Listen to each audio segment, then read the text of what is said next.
Welcome to the Kidney Connection, a weekly show about dialysis wellness, kidney health, and how to make holistic choices that can lead us to the healthiest possible versions of ourselves. I'm your host, Ebony G., a registered nurse in Baltimore, Maryland. For more information and free resources to help you get started, please visit our website, www.lwapllc.com. I really hope you enjoy listening to this show, but just a reminder, this show is not a substitution for medical diagnosis and treatment.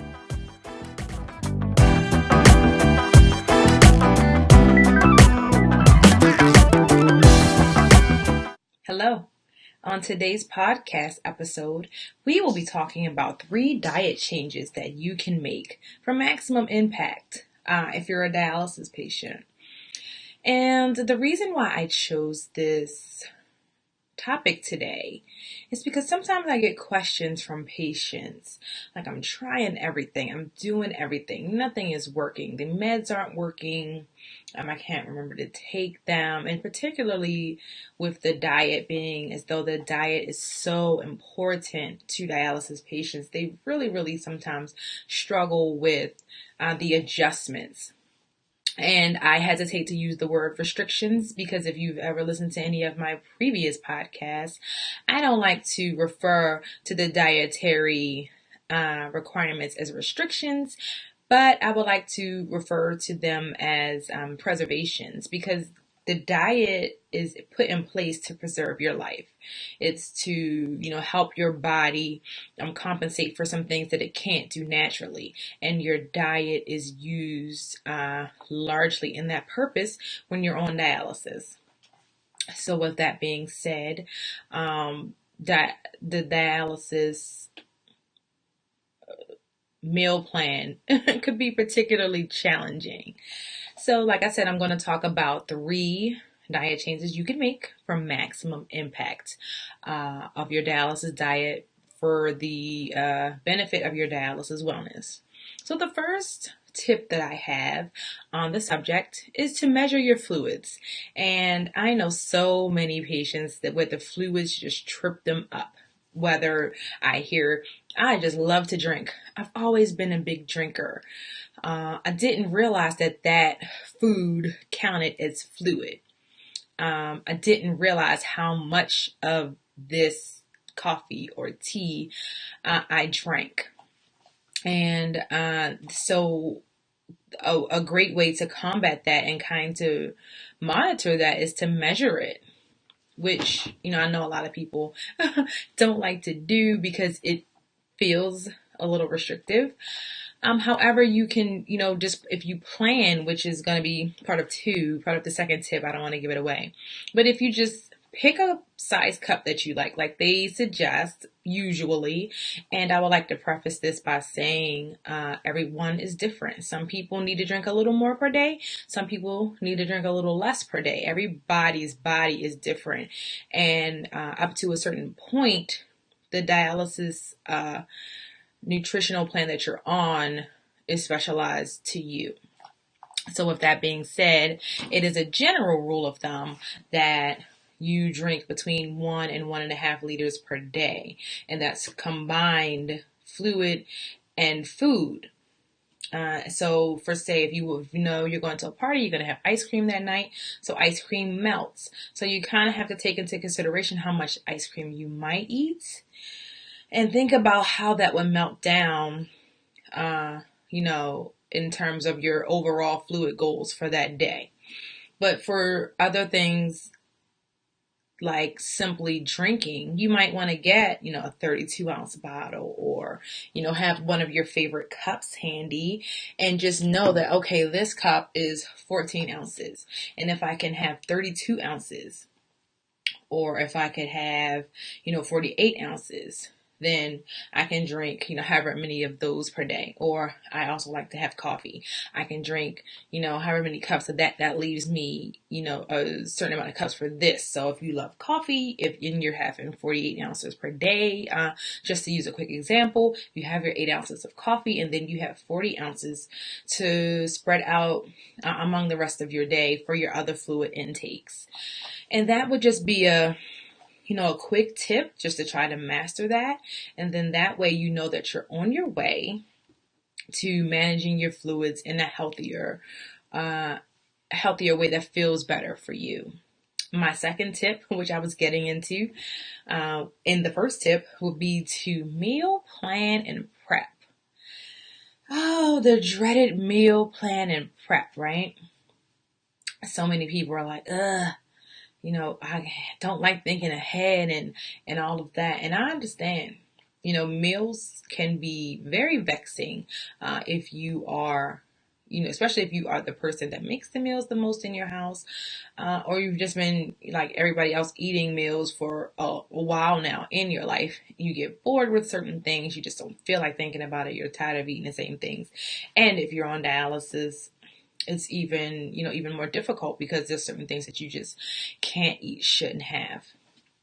And that's why meal plan and prep is so important. Because, for example, say you have high potassium. Okay, I have high potassium, so, but I love bananas and orange juice with my breakfast.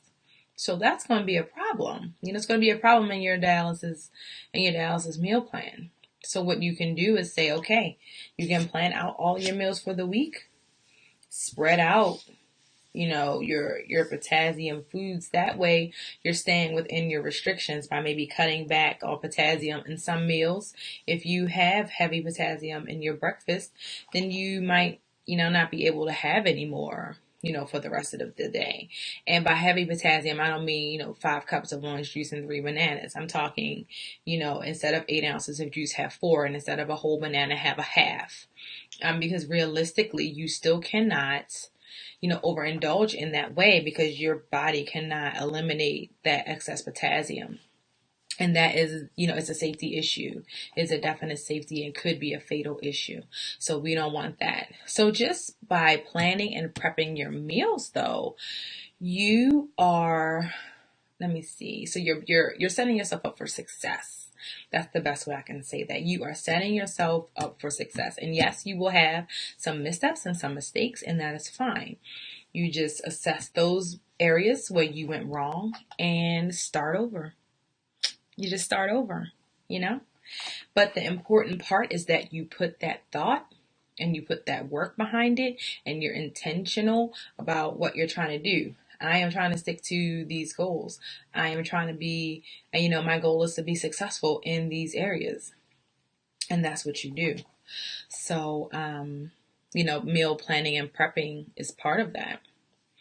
And the third step would be, the third diet change would be experimenting with different foods, different recipes, and different spices. So a lot of dialysis patients also have hypertension. Diabetes and hypertension are number 1 and 2 cause of end-stage renal disease. And so salt is like a huge thing. If you have high potassium, then Mrs. Dash is not a good option for you because Mrs. Dash has potassium in it. So a lot of things that are the best things to do, obviously, is to avoid those things. But what you're used to has been turned upside down. So what you really need to do is just experiment. Foods that you might not have liked, you might want to try them again. And try cooking them a different way. And that's where the recipes come in from. Have a different recipe, try some different spices, maybe a different preparation. If you're used to fried chicken, maybe baked, roasted, or sauteed.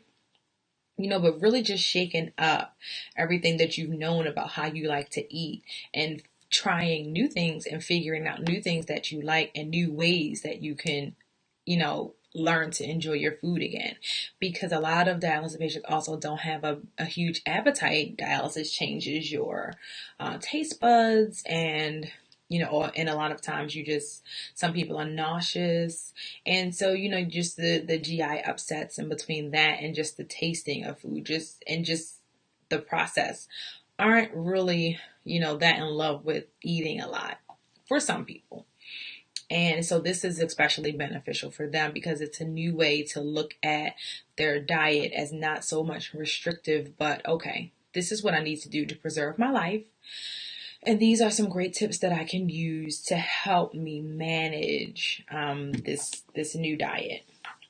So just as a recap, we were talking about the 3 diet changes from maximum impact if you're a dialysis patient to help with your dialysis wellness. And number 1 was managing and measuring your fluids. Super important. I didn't even really talk about, the swelling that can be associated, fluid on your lungs, all of those, safety and health issues, besides the fact that you don't want to be taking off, pounds of fluid every time you go to dialysis, right?